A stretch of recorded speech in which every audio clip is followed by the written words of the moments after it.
Seguimos aqui então com a questão número 3 no capítulo de eletrostática, dado o condutor filiforme da figura 3.36, carregado uniformemente, uma carga total Q, e pede então o campo elétrico no ponto zero, que seria a origem. Bom, a gente começa o problema definindo o eixo de coordenadas. Eu vou dizer que aqui é o x e aqui é o y. E o que eu vou levar em conta? O condutor é filiforme. Quer dizer que ele não tem espessura.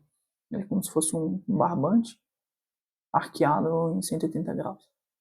Então, basicamente, eu não tenho uma distribuição superficial de carga, mais uma densidade linear, que é L, que vai valer toda a carga aqui, distribuída no perímetro dessa circunferência de 180 graus. O perímetro de 180 graus é π, abertura angular, vezes o raio dessa circunferência, que é fixo em R maiúsculo.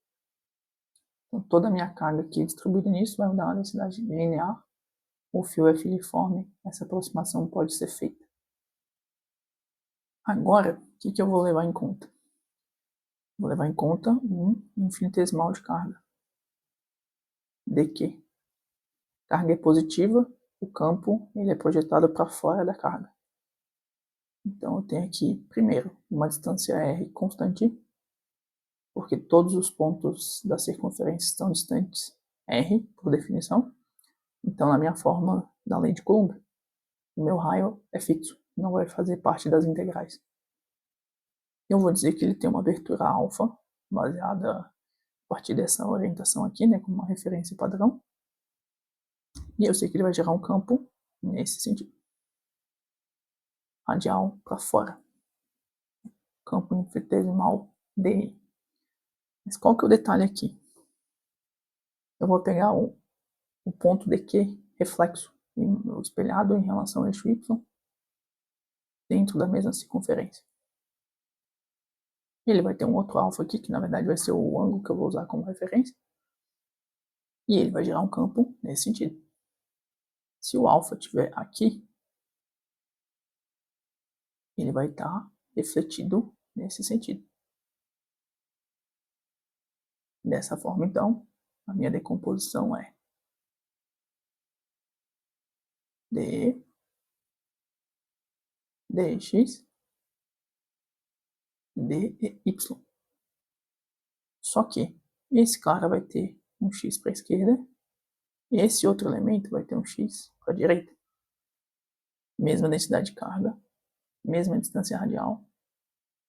Basicamente, eles vão gerar o mesmo campo em módulo, só que as orientações em x são opostas. Elas vão se simplificar. O campo em x não existe, vale zero. Que todos os elementos imagem, eles vão cancelar os elementos em x. Em y, eles vão se compor, e eu vou ter uma resultante só em y. Então, meu campo E é só a componente que eu encontrar em y, na direção menos j, porque ele vai estar para baixo, e em relação à minha referência, é contra o eixo y. Ok? Agora, basta só encontrar quem é dy. Bom, dy, se aqui está o alfa, ele é o cateto oposto ao ângulo alfa. Então, o dy vale o di vezes o seno do alfa. Quem é dE? Bom, dE vai vir da lei de Coulomb, por infinitesimal de carga, dq, sobre 4π, ε0, o R é fixo, R maiúsculo, raio da circunferência ao quadrado. Para poder integrar, eu vou ter que destrinchar o dq. Bom, o dq, se é uma densidade linear de carga, vai ser a densidade linear de carga vezes o infinitesimal de comprimento, dl. 4π, ε0, R ao quadrado. E agora eu preciso descobrir quem que é o dl. Bom, o dl vai ser um pedaço de corda desse arco. Eu tenho um raio fixo, R, Para eu desenhar um DL, pedaço de arco, só se eu tiver o raio fixo vezes um pedaço de ângulo. Faço uma abertura angular, com raio fixo eu desenho uma abertura de um arco. Então DL vale R, constante, porque todos os pontos têm a distância radial R, vezes uma abertura de ângulo alfa. Voltando então na expressão do DE, a gente tem QL vezes R de alfa sobre 4π epsilon zero R ao quadrado. R com R ao quadrado, simplifica. Só que o QL, baseado na carga Q que a gente tinha distribuída, a gente também consegue estimar. A gente sabe que o QL é Q maiúsculo e R. Então eu tenho Q sobre πr, esse é só, não é 4, é o π. Esse é só o QL vezes d alfa 4π epsilon zero R, que o R quadrado foi simplificado. Tem πr aqui, tem πr aqui. Eu vou colocar eles em evidência ao quadrado, né? Então, meu DE vale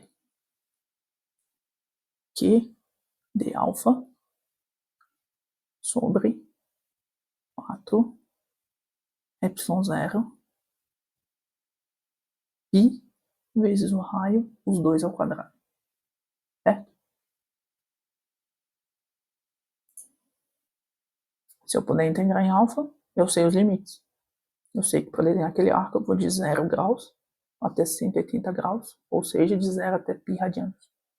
Só que a gente quer o DEY, porque no fundo o EY vai ser a integral do DEY. O DY é D seno de alfa, e o DE está aqui. Então, tudo que é constante eu já vou deixar em evidência na frente, que a carga é constante. Epsilon 0 também, 4 também. O π, o raio é fixo, também é constante. O que sobrou? Seno de alfa da decomposição para o campo em Y, d alfa, que veio do DE.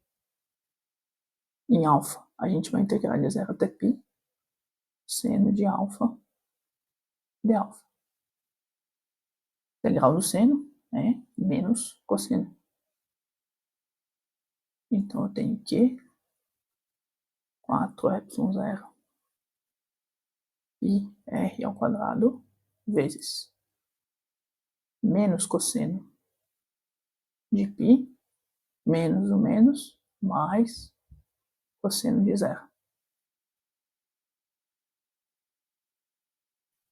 Cosseno de π é menos 1, vezes esse menos na frente, 1. Cosseno de 0 é 1, 1 mais 1, essa parte aqui dá 2. 2 vezes esse termo aqui, tem um 4 aqui embaixo que vai simplificar. Então, meu campo EY no final vale Q sobre 2 epsilon 0 e o termo πr todo ao quadrado, volts por metro. Na direção menos j, como eu já tinha deixado aqui indicado, baseado no eixo de referência que a gente definiu. Mais o módulo EY vale a carga total, 2 sobre 2 epsilon 0 e o fator πr ao quadrado dividido. E aí a gente termina esse exercício ponto 3, ele é um pouco mais simples, assim dizendo, né? Não tinha tanta complexidade de geometria. E aí a gente segue então depois com os próximos.